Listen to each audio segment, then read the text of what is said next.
part two, week 11, going to the cloud. And here we'll talk about collaborative research teams. Now, in the past year, I've counted 15 research teams that I'm on.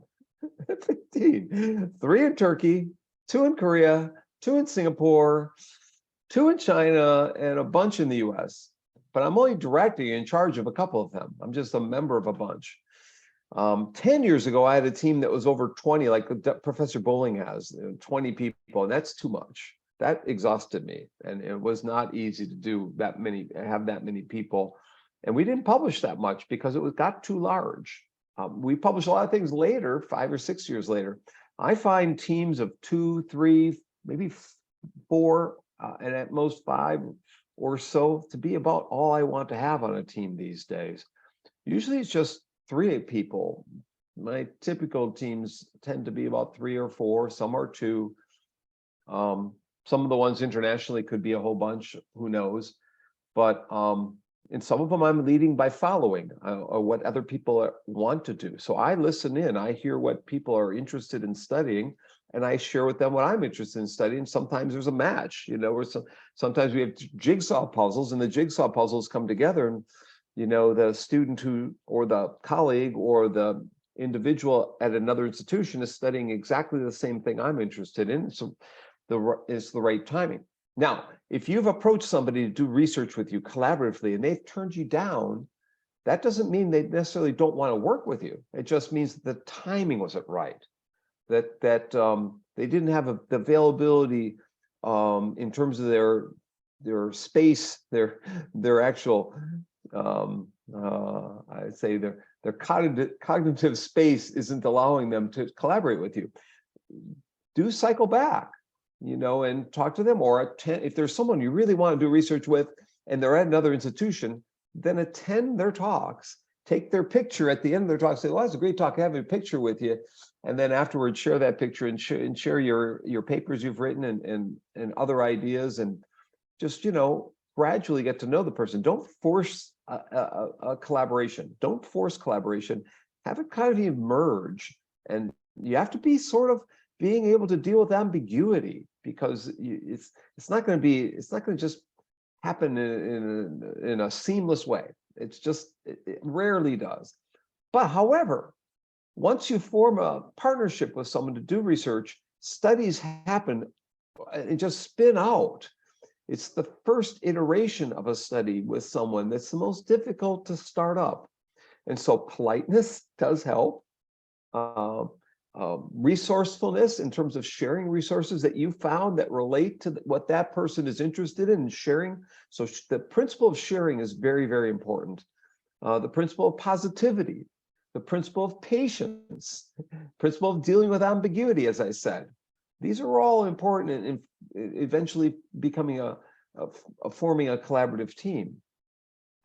Persistence without being in the face of someone, you know, being available, but not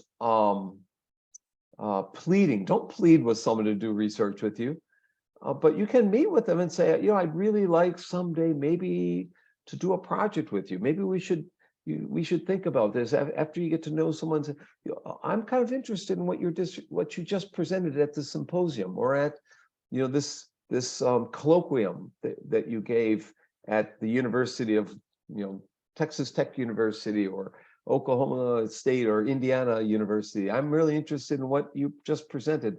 Maybe, you know, I'll read your work, and I'll share my thoughts on your other articles. That's a good way to start. Just say, can you share an article with me, and maybe, or share your book with me, and I'll do a book review on that book.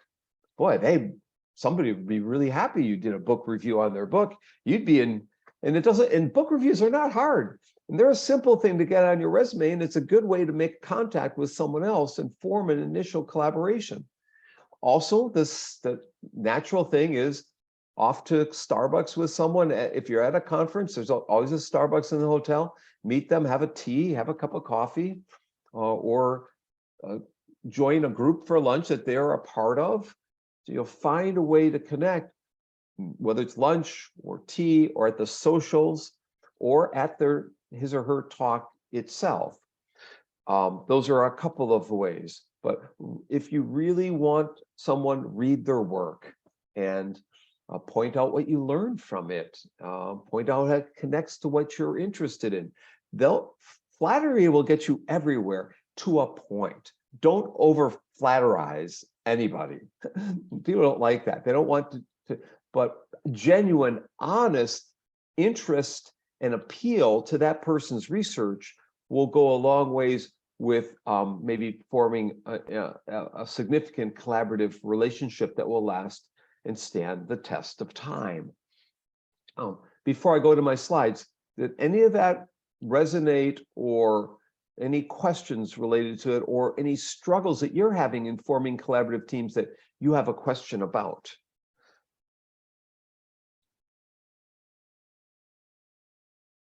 Sometimes. Go ahead, Sharon. Oh yeah, I just think about the conference I just went this past week. There's a scholar. So I think your suggestion in terms of read their work and point out something relevant from their work, how it is related to the work you are doing, is really important and a good approach. But I'm thinking, if I ask them to read my, like, give feedback on an article I'm writing, is that a too big ask from your perspective? Because I normally just ask their general advice, like, I'm doing this very brief summary of my work, and then they give me some advice. But sometimes I feel some ideas are too complicated, and of course, if they can read my paper, it's the best. But I don't know if that's a big ask. And in the beginning, you said we can't probably ask, so I'm not sure. Yes, ask. Say, have you written something recently on this topic? Or is it in draft mode that's available to be read? They might share preprints with you. I'd be interested in reading anything that you've published or written in trying to publish. I'm not trying, point out, you're not trying to steal their ideas so you can publish them. Yeah. That you're genuinely interested in the topic, and then maybe ask them what conferences they go to. You were at TESOL last week in Portland. There are two conferences in Portland last week related to language education. I don't know what the second one was. Applied Linguistics, American Association for Applied Linguistics, AAAL. So which one were you at, TESOL or Applied Linguistics? Applied Linguistics. Okay. I went to both, but the Applied Linguistics is more research oriented. TESOL is more practitioner oriented. Oh, okay, right, okay. So I had a publication in the TESOL, with TESOL, the publisher, last year with Dr. Pawan. And, if those are ways. Oh, I saw that book. I saw that book at TESOL, yeah. Good, maybe somebody bought it. They actually had it on display, unlike Rutledge has been doing for me lately. Any other comments or questions? If I was to predict 10 years ago who I would have collaborated with in the past 10 years, I've probably been wrong on every single prediction. I mean, it's hard to predict to the future and who you're going to end up working with and why. And many of the people are the same over time, and others come and go. And it's interesting that some people, to be honest, some people come and go. Once you get the big project done, then they want to move on and do something else, and you don't see them again. You'll do a big project, it'll take a lot of work. You'll seem like you're really collaborators and really close friends, but some people are just in it for the research, just the publication, and then they're off somewhere else. Other people are into it for the friendship, and I'd rather work with people who are into for the friendship, and it doesn't really matter what it is we work on and we publish. I used to enjoy working with them, and so I'll decide to pursue something that's really not in my area of interest, just because we have a good working relationship and we know something, we have intersubjectivity and mutual knowledge, and we've worked over time. So that's more important often than the actual topics that one publishes. I hate to say it that way, but the majority of people, I would say slightly over 50% of the people in the field of educational technology are in it just to publish and not for the friendships. But a good number are in for the friendships. and sustainability and collaboration and collegiality. So it's almost a 50-50 proposition, but the majority are so geared towards getting tenure or getting some acknowledgement or doing that it's all instrumental. They're trying to do something to get something as a result of it. And that's unfortunate oftentimes, but that's the way higher education or academia tends to structure things somewhat, always towards, you know, that the holy grail of publishing and this and that. Sunmei, you put your camera on. Did you have a comment on there or a question? No, just my internet is not stable, so I turn it off, and then right now it's stable, so come back. All right. Any other comments? I'll go to my slides then. Let me share my screen. This is just developed this afternoon, so I'm brand new. This is my brand new talk. I've never spoken on this ever. So, you know, you'll get my 20 tips for research collaboration, okay? And, you know, at IU, Karen, we have research teams for our PhD students. So they are often serving on the same team for the whole time they're in the doctoral program. Sometimes they switch in and out of teams, and some are on multiple teams, some ebb and flow. There's a lot of, you know, changes in the structure of the team. It's often with one's advisor, the advisors change and so forth. But again, for these tips, the caveat here is that the workspaces that we work in, they changed because of COVID. You know, how we work and how we collaborate changed dramatically because of COVID. And now I don't think we'll ever go totally back to the way it was. Here at IU, most of the faculty meet with their students on Friday afternoons. I'm kind of the rebel, and I used to have Tuesday meetings and Monday meetings and Saturday meetings and all sorts of things. Because I just don't like to meet when I don't like to meet when everyone else says I have to meet or should meet. I want to meet on any other day. So I'm kind of the one who's oddly out. But you know, I think the workspaces and places that we can collaborate are really interesting. And I'm actually like to do a study on that, of informal learning and workspaces someday.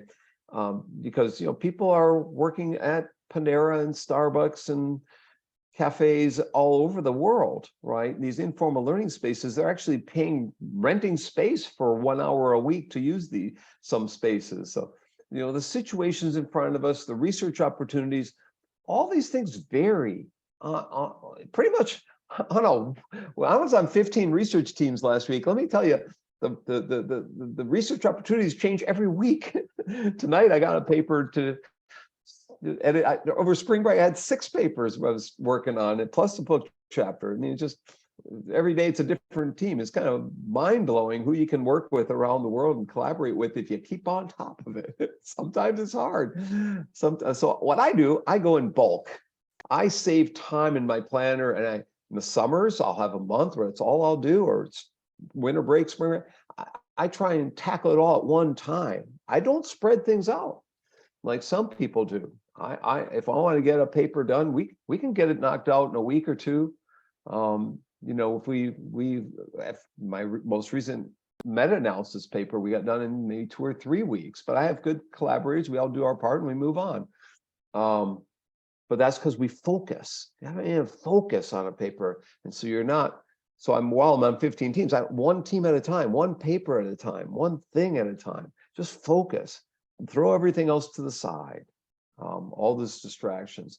So think about, you know, how your work might be divided before you start. Don't say, oh, this is how we're going to, Sunmei's going to do this part, and Charan's going to do this part, and Renee's going to do this part, and someone else is going to do.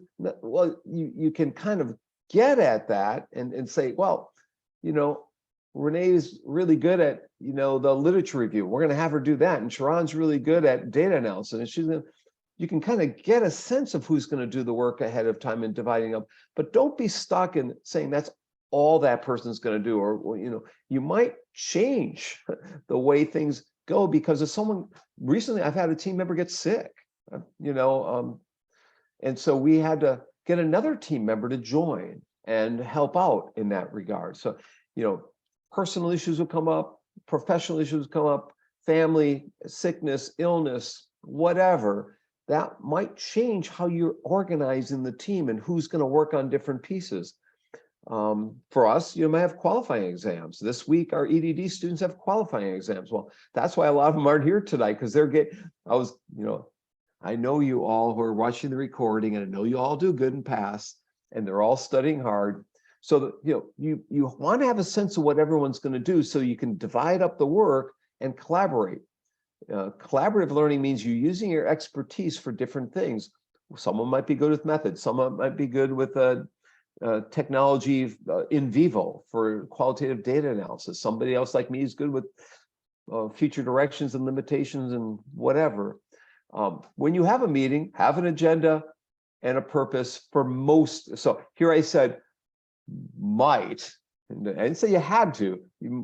Here again, for most team meetings. Not all team meetings need to have agenda. Not all team meetings need to have a purpose, but most of them should have some sense of why are you meeting? What are you going to get done? My team meets tomorrow. One of my AI and language learning meets tomorrow morning at 9:30. Sharon might want to sneak in. So we'll have kind of an agenda because we have a paper a proposal for a special issue. But, and that will help calm everybody down and say, this is what we're going to get at. This is what we're going to target. This is what we're going to do. It gives people a mission. It gives people a sense of shared history because they've gone through all those agenda. And then, but as a team leader, you want to point out, we may not get to everything in the agenda. We might, splinter off and have to address it next time. Don't be too strict in the agenda. Don't take it as set in stone. But agenda can help scaffold and create efficiencies for the group. And I really like having cool team names, catchy team names. So I have the SOUL team. Another guy, Sagata Mitra, has a SOUL team, self-organized learning environments. And Sagata's going to be my guest in Silver Lining for Learning this Saturday. He was our first guest in the show, and this is a 3-year show. He's our guest coming back. He inspired Slumdog Millionaire, if you've heard of that, and he got the Outstanding TED Talk Award of $1 million for his Granny Cloud, Teachers in the Cloud, teaching kids in India, and his Hole in the Wall project, kids in the slums of Mumbai and Delhi teaching each other how to use computers side by side without a teacher. Really cool project, SOUL. I have a SOUL project, self-directed online learning environments, not self-organized like his. So I had the extreme team. I was doing extreme learning 10 years ago, but none of the faculty in IST were passing my students. My students were all flunking their qualifying exams because nobody knew what extreme learning was. So I had to change it to informal learning. And what else were we studying? Basically self-directed informal learning. So we're no longer called the extreme learning team. We were studying how people learn in a cafe, on a mountain, hiking, in an airport concourse, in a prison, anything but school. I believe in I like learning anything outside of school. So I had the extreme learning team. So form a cool team, get a cool name, get an interesting name. They have something to rally around and talk about. Oh, I'm on the extreme learning team, or I'm on the SOUL team, or whatever teams you guys are in and working on. And then, praise goes a long ways. Encouragement, scaffolds and supports, but encourage. Start with praise and start with thank yous and start with politeness, and then point out what people need to do and work on and improve and so forth. But start with what genuine praise, sincere praise.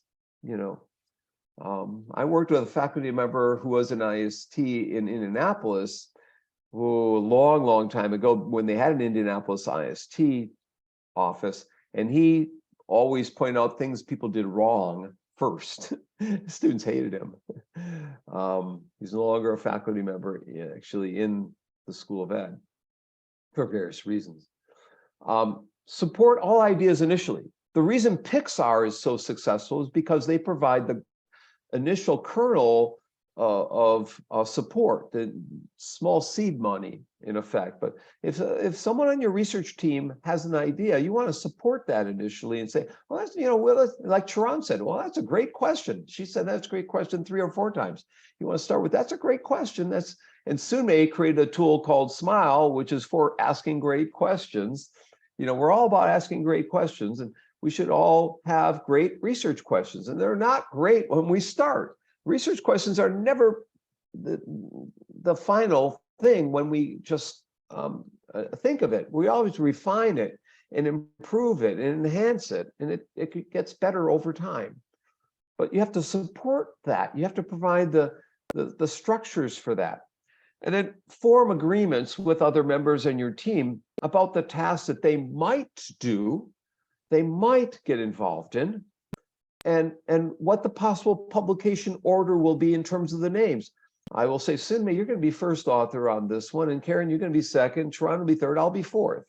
And maybe on the second paper that we get from the same study, because we got this great model that Sharon made, and we're going to get a second paper, and she'll be first on the second paper, and Karen will be second, and I'll be third. But you want to have some, not set in stone, but you want to have some sense of what might be possible, as you move along, and maybe before you actually collect the data, you want to have some sense of what the tasks are that might be involved, what the possible publications order is, but don't get hung up on it.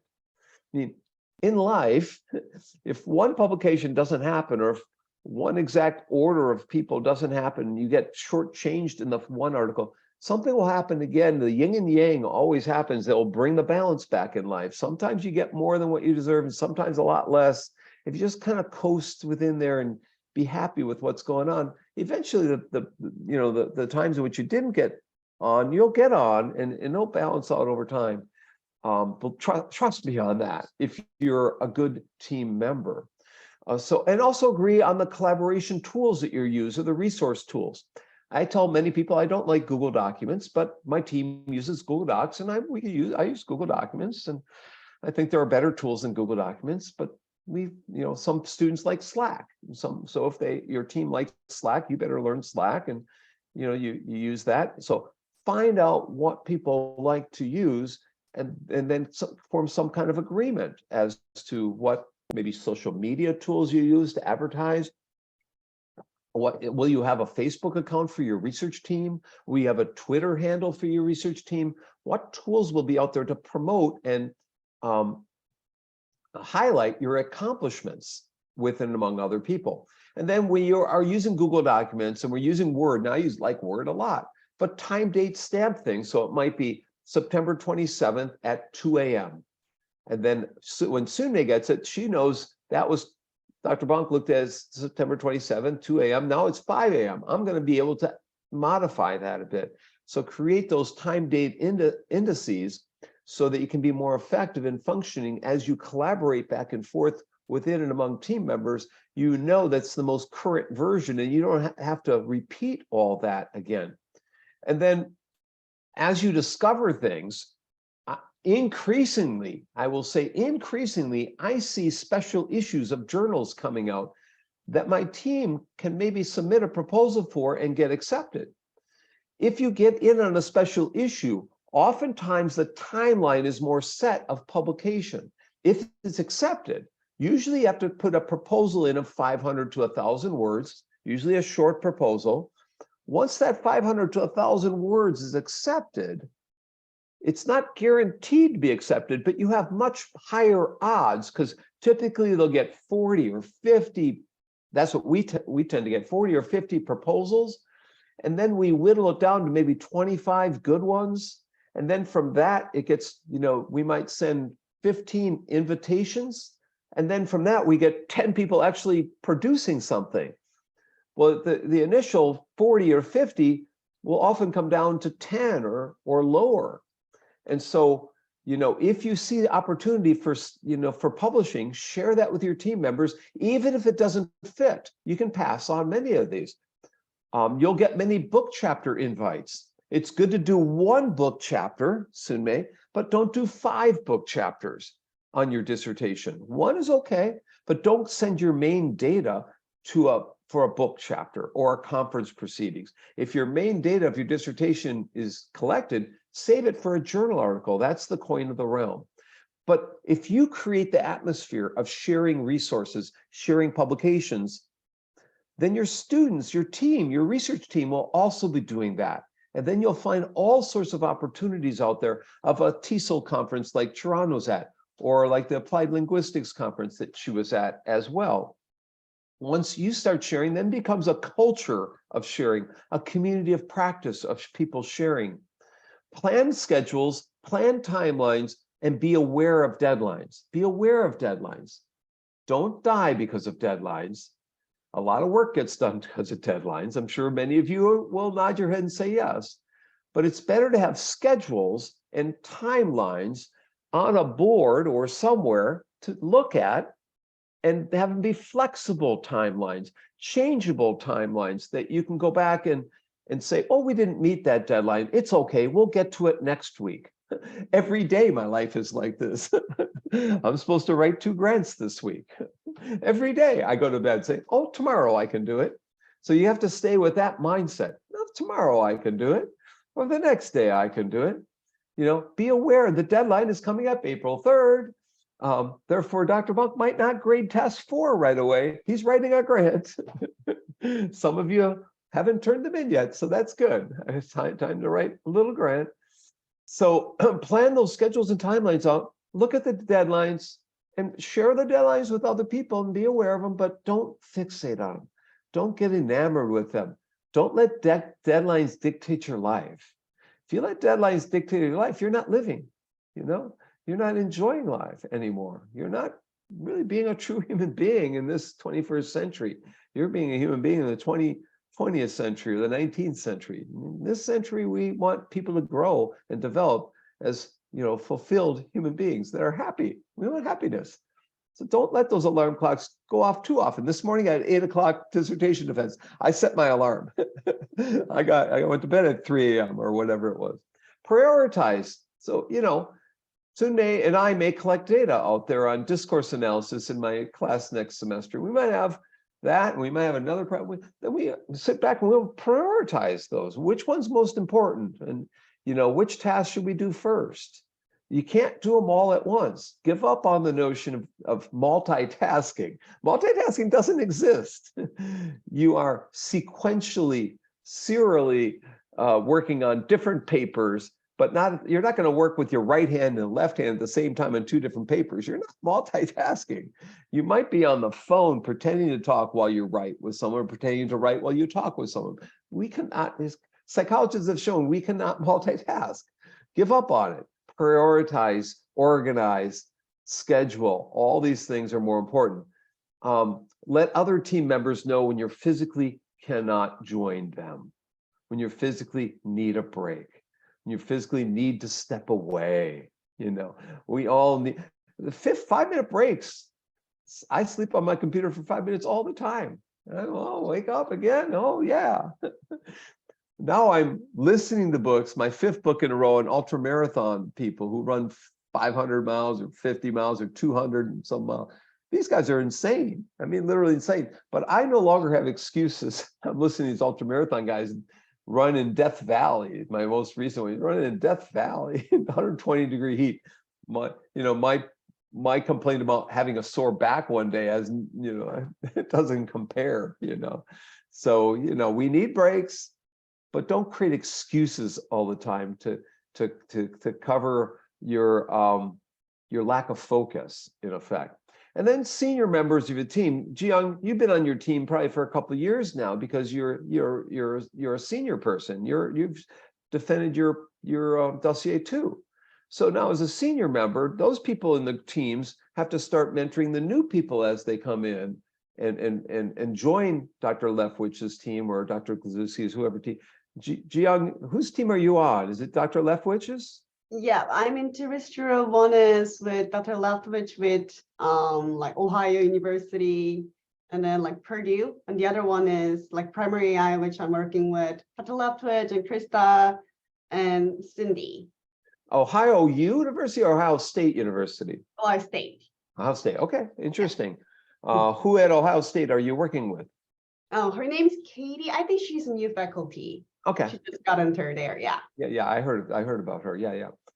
So good for you. So have you been asked to mentor any new people as they come every year? Have you been asked? Yeah. So tell us about that. So like But unfortunately, when I came into the research group, I didn't get any mentorship from seniors since I didn't have like senior in that group. I was the one who needed to figure out what we are doing, what we need to do. But like right now, I have 2 new students. And then like, firstly, I kind of guide them how to get a CT license, like certificate. Yeah, to be involved in the IRB. Yeah, I just start from there, and then like I help them how to browse our Google Drive, like what kind of stuff you can find, where you can find each like resources, where we are doing. And we also have like 1 extra meeting every week for the new student. Like, this is what we have talk in the meeting, like this is what you need to do this week, things like that. Yeah. Good. Charan, do you have any senior moments, not senior memory moments, but senior moments that when you're at IU mentoring other students? Yeah, especially as a student, there are many things. Like I basically talk about my experiences in terms of being a language ed person. Of course, there are many issues, especially, for instance, choosing a good research topic or how to work with advisors and other things, because those things are not taught explicitly. Right. And you have to learn from your experience. And unless you ask another person who is really willing to share with you genuinely, then mostly people don't get heard a lot about that. But those are very important. So I give new people some advice on that. And of course, I recommend to IST if they are more interested in technology aspects, because that's very important area and promising too. So yeah. You're sending language ed people to IST. Sune, did you mentor people in part of your dissertation? Are people calling you and contacting you from a distance? No, not really. Always I did by myself. That's because actually I'm working as a developer. So actually I'm working in different field, compared to education. So usually I'm, consulting other people about the technology, but not research. Okay. Yeah. So self-directed, more so self-directed. Let me go back to my last couple of points here. So it's really important for create a community of practice where resources are shared, people have identity, that's the name of a team. So, and there's historicity for, the history of the team over time, from presenting maybe at, Jiyoung's presented maybe at AERA or AECT, and all that kind of thing. And then when it's success, celebrate those successes, even small successes along the way. Maybe you had your proposal, by the way, Jiyoung, this weekend, I took the CETA exam again. I was up till 4 a.m. on Sunday because I had 6 parts done, and I thought if I stop, then I have to redo the whole thing. And I went to bed, but I think they saved the earlier ones. I'm not sure. So saved, I think. 4:30 maybe I went to bed Sunday morning. God. And now I don't have to take it for 5 years till 2028.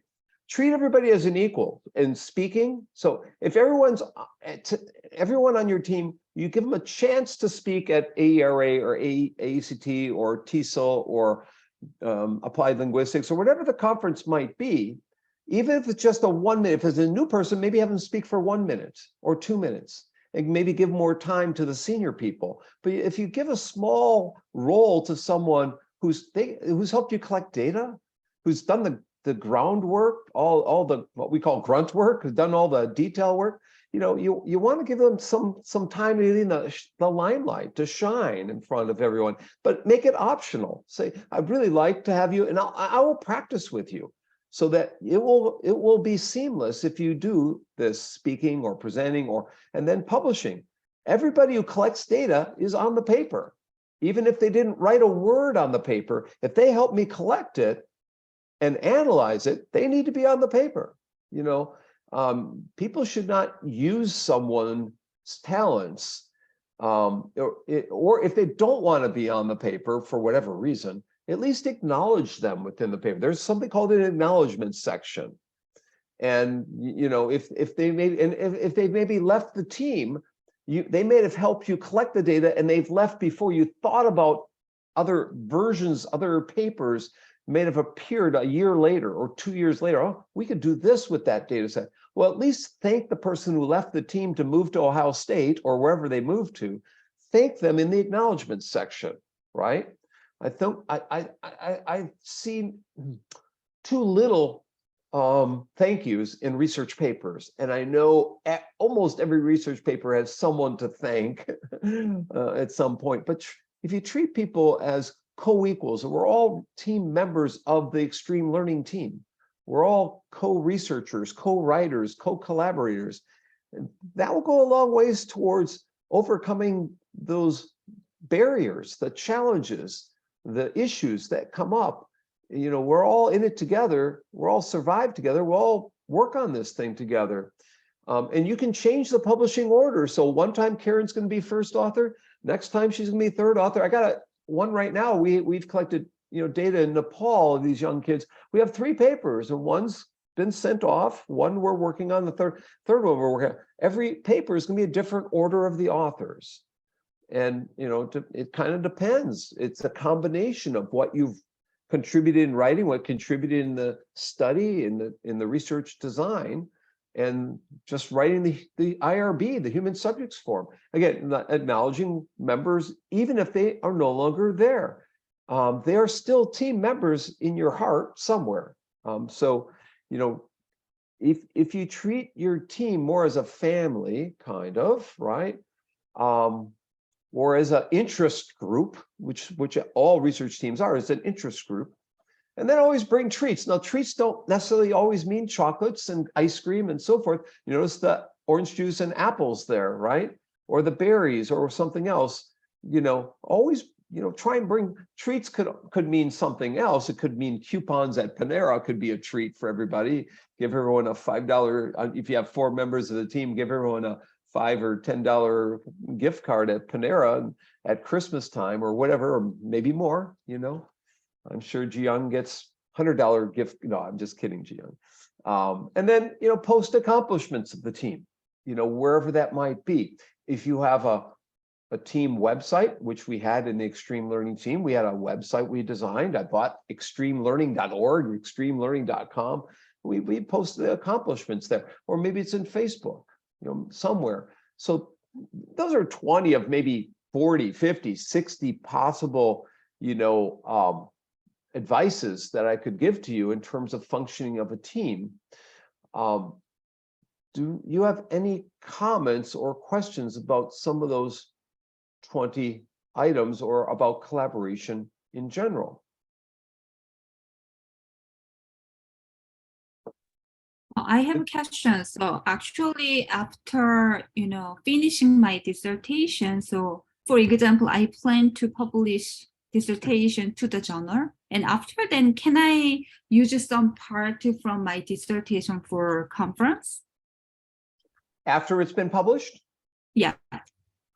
That's debatable. It's something I can see coming up all the time. If you've published something and you've already got it in press, what I try to do is submit something to a conference before I publish it while it's in the works, and often it will come out between the time at which I submit it and the conference itself. That's okay, because, you know, I have one of my AERA papers is published as of 2 weeks, 3 weeks ago. It was not published in July when we proposed it. You know, it just happened to be out. I would try that route.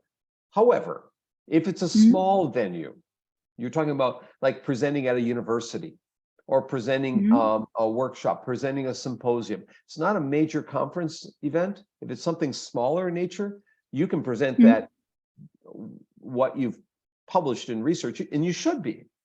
So if it's a major conference, an international conference or a national conference, then once it's published, if you've never presented it before, you can present it, even though you've published it. But I shy away from doing that.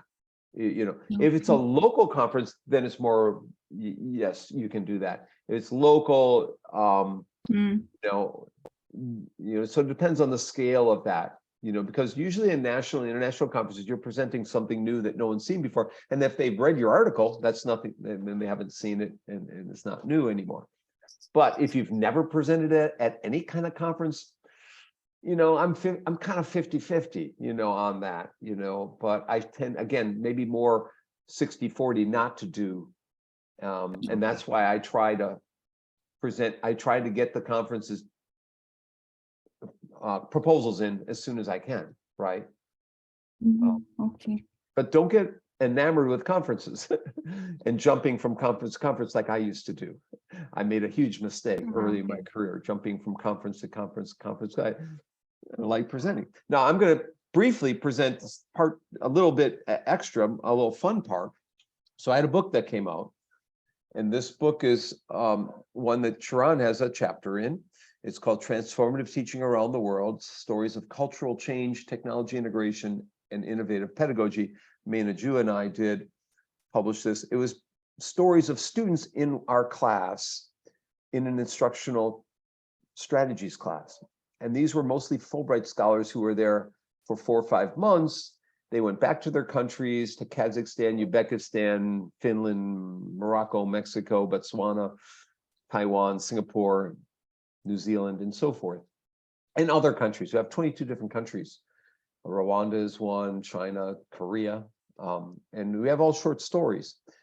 But the students in here over a 4 or 5 year period really formed a community of practice. So we kept this community going by having all of them write short stories of how they're using the content back in their native countries. Most of them. Some are still here in Indiana. A couple of them are still in language ed. Sharon knows Ibrahim and Amani, who are from Yemen. They are still around here. And so we're trying to publish, in fact, Sharon, some of the work from their dissertations, from Ibrahim's in particular, looking at augmented reality and reading in Yemen. Really interesting stuff. So let me just briefly put this up and we'll call it the end for tonight. I do have to find, there it is. So Snoopy says, and so his life ended there. I did it. It took me 2 years to write this biography. It's a good thing I'm finished because I've forgotten who I was writing about. After 2 years, we all forget what we're writing about. Let me hide my panel here so I can see my video panel. There we go. So how do you decide who you're going to work with? Is it a personality test? Do we want to hand someone a personality test? It's not an easy decision because once you jump in to work with someone, it's a commitment that you've made. It's a true commitment of your life energy, of your resources, cognitive, mental resources, emotional resources, physical resources. There's a lot that goes into deciding to work with someone. And it may, again, depend upon pairing up your respective strengths. So each of you are contributing something unique. That could be the deciding factor. It could be just because each of you are at a moment or phase in time where you're interested in the same topic and it's pushing that field ahead in a unique way. If you can get the right person at the right time where a field is growing and your contribution, your 1, 2, 3, 4 studies that you do together will push the field together, and then that's the right decision. Sometimes it's based on who's in the hallway or who's down the hall from you in the offices next door. That might be your decision. There are all sorts of reasons why we decide to work with a particular person and write with a particular person. Often we get a sense that they're that they're good ones to collaborate with. So Elaine Coe on the right-hand side there next to my person holding his under the chin, she and I have a book called Adding Tech Variety for Motivation and Retention Online in 2014. Last year, 2022, a new version of the book came out and she became first author. I was first author, the first one. She's a faculty in New Zealand at Massey University. Now we have a good working relationship. I was on her dissertation committee and I told her when she finished, we'll do a book together because I liked her literature review. So that's how I decided to work with someone. I didn't want to write the literature review and she had a brilliant one. So that was good resources back and forth. So I wrote more of the practical stuff. The guy in the bottom right in the white shirt there, Tom Reynolds, went to Wisconsin with me and we co-dissertated. We collected data together. He studied college students, I studied middle school students. We created a computer prompting system and a keystroke mapping system in writing. He actually designed it in WordPerfect or Word. I designed the model. It's a good relationship. I had the theory. he had the technology. And so we worked together on that. There's actually an old video I could show showing our old tool. Tom Rees in the bottom there, Tom and Tom Reynolds there, and Karen's advisor, Mimi Lee. We have two or three books together on MOOCs, and two on MOOCs and open education, one on e-learning in Asia. So we all worked on editing different books based on symposia. So at the end of symposia, we said, it'd be great to get some of the authors of this symposium to write chapters for the book. And so the things evolved out of the symposium. In some cases, we had a book idea before the symposium. In other cases, it emerged from it. Above Tom Reeves on the left side is Dr. Ka Zhang, and we did two books together, one on my R2D2 model, Read, Reflect, Display, and Do, and one on MOOCs and Open Ed in the Global South in 2020. She's at Wayne State. And we had a good working relationship working on, well, first she said, Curt, could you speak to my class on your R2D2 model? And I said, I don't have an R2D2 model. She says, yes, you do. In your syllabi, it says read, reflect, display, and do on all your syllabi. That's R2D2. I said, oh, I do have the R2D2 model. And we then we wrote a journal article. And then she said, let's write a book. And we wrote a book. So that's how things happen. She says, you have the R2D2 model. I said, no, I don't. So, you know, things evolve. And then Mena Ju's at Wayne State, and she's my former advisee. And we did this particular book together and umpty-9 research articles together. And she's just a trooper. She works really hard. And now Min Young Do from Korea at Kangwon University, we've worked on 14 papers since COVID, and all are published, and we're getting an award at AERA for international collaboration. So I don't have Min Young's picture up here, but if you're going to AERA, I will try. Ji Young, you going to AERA? I'll introduce you. Unfortunately, I won't be there this year, but yeah. Okay. Well, we worked together, and she took 16 years to find a tenure track job.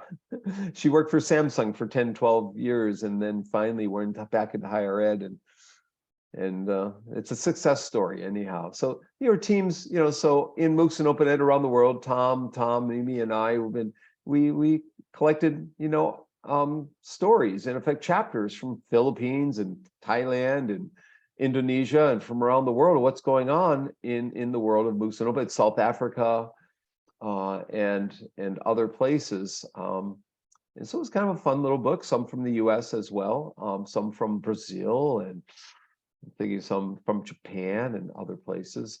And then we did a follow-up to the book with Ka, and Mimi's not in this one. Ka Zhang is in this book, and Ka took a lead. I had her be first author of this book because I didn't want to work with the media. I didn't want to work with the multimedia. I said, Ka, if you're going to work with multimedia, you can be first author. I'll do everything else, pretty much. And we kind of co-produce as lead authors of this book, lead editors of this book. And Tom were there to help edit and support and give advice and write the transitions and all this. They did very important things too. But Ka and I collected contracts and pictures and bios and all sorts of things. So we divided up the work. Here I was first author of this particular one, and each of the respective authors. Then there's a third one we did together that Mimi was the first author of. It was a shorter book. It was for from a conference for the AACE people. And then Mena and I did our book together. And this book has dozens of stories from teachers in 22 countries talking about transformative education.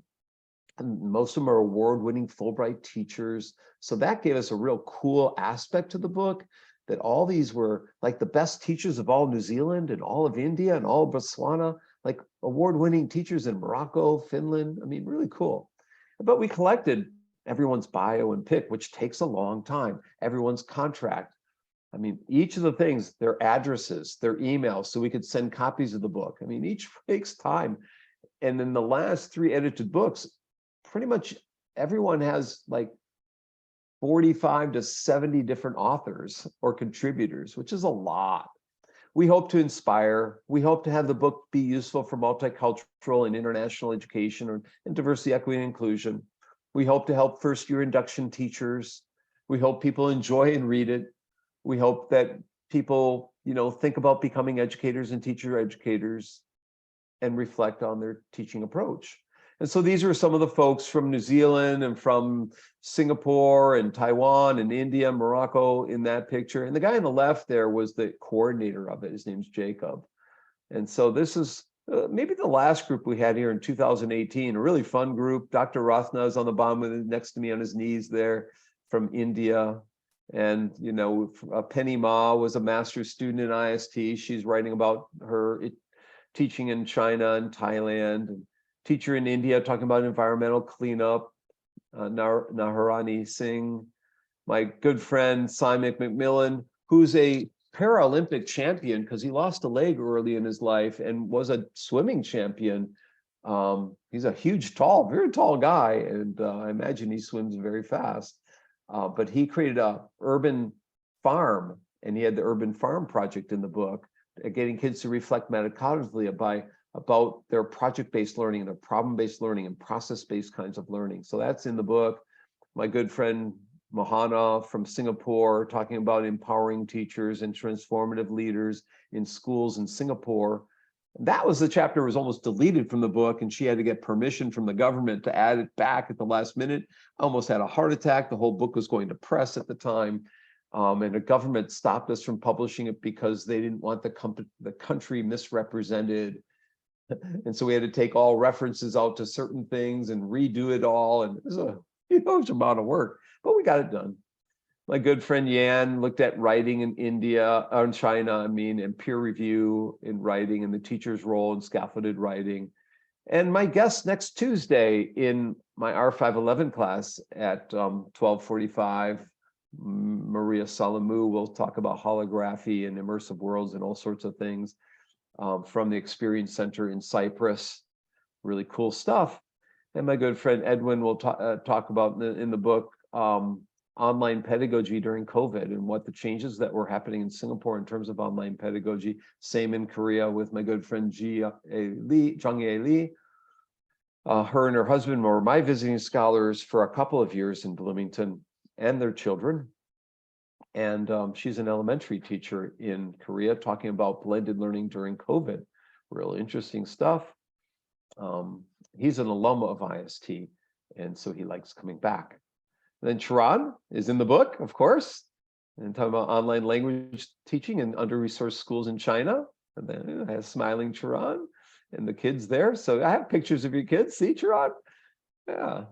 And then my good friend Sutapa Mukund, who is in Singapore, who is in charge of problem-based learning and science ed in in New Zealand. I said Singapore. She was in Singapore. She was in India. She's now in New Zealand, in charge of science education for the whole country, sort of, and creating tire gardens and all sorts of things.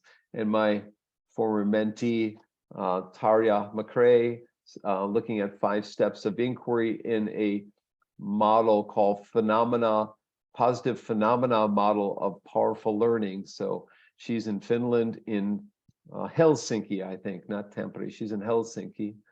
And my good friend Sandy is in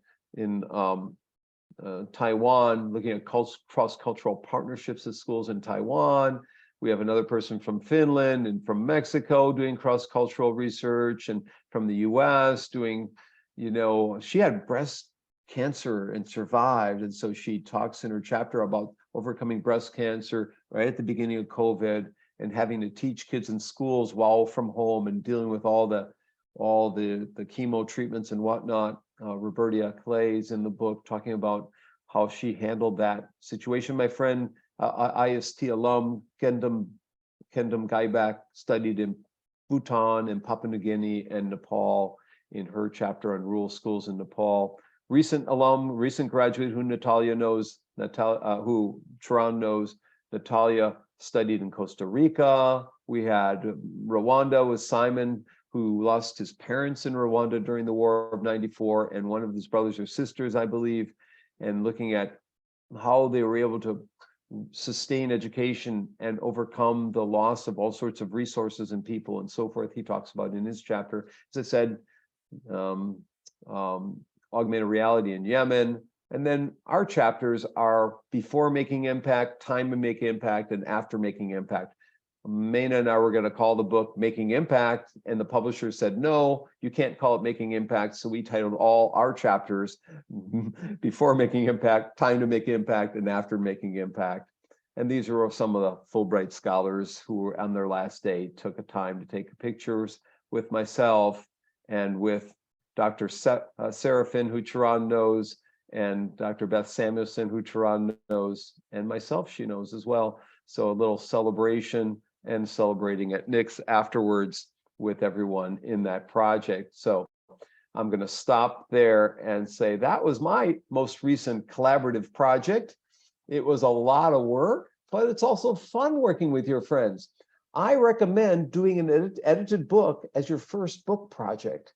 They're a little bit easier than a regular book, and they can get your name out there. And you also get to meet people. You get to network with people. You get to feel the vibes, the energy from other people. And so if you ever want to, go to India sometime in your life, you'll have a friend in India who wrote a chapter in your book somewhere. If you ever want to go to Korea or Rwanda or whatever, they'll pick you up at the airport. That's not why you do the book together, but your network will grow in unique ways. And I hope that hour and 10 minutes I talked about, well, it's only not even an hour. I talked about collaboration and collaborative teams and research teams was beneficial to all of you. I didn't have everything I wanted to say in that talk. I just designed that talk at 3 p.m. this afternoon. So it was kind of hurried, but I've done 5 different talks I hadn't done before in here. And this may be the last unique talk. We'll see that I'm doing. Comments or questions from anyone? Feedbacks? Any turmoil you're facing in terms of your collaborations that you want me to try and resolve for you and solve for you? Sharon? I'm just amazed by all these different projects you're doing and collaboration with so many projects and working with so many different people from all parts of the world and disciplines too. So eye-opening. Yeah. Sometimes I look back, I said, did I do that? I don't think I can do that today. That's just like, was I wired on tea? Because I don't drink coffee anymore. And during the past week and a half, I gave up caffeinated tea and coffee. So I'm running on impulse power, as Star Trek would say. I'm on impulse power. So yeah, it's good. It's good to review. So that's it's important to reflect on what you've done. It's important to reflect on who you've worked with and who you've come to be, how you've grown and whatnot. But planning your time is extremely important when you do these collaborative projects and dividing it up. Not everybody can do all the things that are needed in a, huge edited book project. My first one I did was on blended learning, the Handbook of Blended Learning, Global Perspectives, Local Designs, with Dr. Charles Graham from BYU. He's an alum of our program. The two of us, he was good with media again. He could create the media elements, all the sizes. I'm good with that stuff. So he did that. I did a lot of the other things. And we had 68 contributors to that book, 39 chapters. The most chapters until this has the most chapters, but they're short. That Handbook of Blend is really thick bugger. So some of these, yeah, they take some time, effort, planning. Planning becomes kind of critical, and just checking things off. Checklists are really important. You've got 68 people to collect their addresses. Okay, I can check them off one by one. I got 68 people to get their pictures, and they have to be good resolution pictures. They have to smile, or not have to smile, but they have good resolution, right? So you have to have, and their bios, and then edit their bios. All these people, it's not just the chapters in the book. In every one of my books, edited books, we've got the picture of the person there, so you can see. And this one, it's at the start of the chapter. Most books, it's at the end of the chapter. But with this being a book of stories, why do we want to hide who the person is and wait till the end of the chapter? And so what always happens in these books, I heard from him last night. In fact, he sent me, his name is Mohammed Nazir Amir. Nazir sent me 3 videos he did on his RAP model, relevant, appealing, and personal. So he created his own model of instruction. He's got a PhD from Singapore, and he came here for 4 months or whatever. Smart guy. He's just out of the blue. I think 1 a.m. this morning, he sends me, he says, here, I've created these videos, and I talked about the book somewhere in here. I reference it or whatever. And I said, well, it's pretty, so having their pictures in, my mentee in Morocco, and so he talked about Yassine sparking inspiration through technology integration and motivation, having kids create like storytelling videos and stuff like that, and my friend Bagayam in Uzbekistan. I mean, everyone's, a friend, whether from Finland, from wherever around the world, their bio's in here. And then at the end of every chapter, from Mexico, Sam. So in every chapter, we have questions at the end. So for every chapter, you want to be consistent when you do one of these books. You want to have consistent peer review. So we review the chapters, we give them points and all that. It's a fair bit of work, collecting these one by one. And so these are 40 chapters, and each one had at least 3 edits. At least 3, some had 5 and so forth. And I when I edit a chapter, I give a lot. I mean, I basically almost rewrite the whole darn thing. Others do soft touch editing. I do heavy-handed editing. So it can be a lot of work. So other comments before we go? Anyone want the last word? Gian, you want to say something? What did you learn sneaking in here tonight? I mean, it was grateful to hear like all you have done before, like collaborating all different kinds of people, since it was really hard for me to collaborate with the one who I haven't really been familiar with others. It's really not easy thing for me. So yeah, it was just impressive. Thanks for sharing. Yeah, so Mena was an advisee of mine. So that's, we were teaching the same class, and I looked at her and I said, Mena, I've read a book called Learning Journeys 20 years ago by Marshall Goldsmith. And I said, I've always wanted to do a book of stories like that, of best teachers or most inspiring educational situation. And I said, these are the people in the room right now. We got 17 different countries represented in the room, all these Fulbright scholars. And lo and behold, the first endorsement on the back of the book is from Marshall Goldsmith himself, who wrote the book or edited the book, Learning Journeys. He's a world-renowned leadership training guy and corporate training guy. He's like #1 in the world. And because I did that 20 years later, based on his book, he agreed to endorse the book. You never know. You got to be bold. You got to be bold in your titles. You got to be bold in who you invite to write the reviews or write the endorsements. Some people might say no or not respond, but you got to be bold. So, but work with people like Mena's. I know she's a good worker. She works hard. Then Mimi worked with me on several students. She's Karen's advisor. She was a student in IST, and she graduated in 2004, back when Min Young Do graduated. Mena graduated 2009. So you get to know people over time and work with them. I mean, Sunmei is going to graduate this year. Sharon graduated 2 years ago. I got 5 people at least graduating, going through commencement in May. Karen, how about you get the final word? Well, I think one of the things that you left out is the collaborations that you do to bring in the speakers that you have. I've been going back actually and looking at, I looked at the last one you did. I forgot his name right now. It just slipped my mind, but the one with AI technology and so on, it was, really fantastic. I felt like I was sitting in a room with, these God, great yeah. minds. It was just really, yeah. So, thank you for all of that. And I'm learning a lot.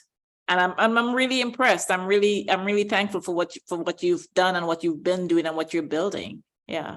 Yeah. It's Bob Cosma, you mean, Robert Cosma. Yes. Yeah. It was a long one. That was a long one, but he was a cool guy. I stayed up until like 2-3 o'clock listening to it. He's a smart guy. He's a very smart guy. He helped me when I was a grad student. I mean, Okay. so it's a long time ago. He was a Yeah. faculty at Michigan at the time. So yeah, so you get to know some of these people over time.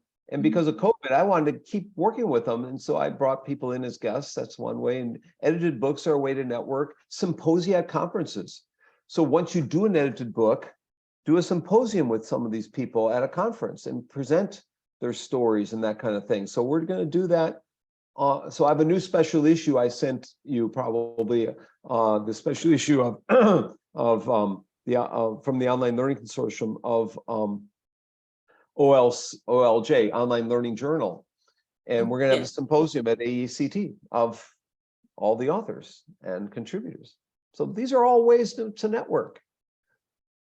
But don't discount having a good tea or, a coffee, or for me, maybe having a microbrew beer somewhere.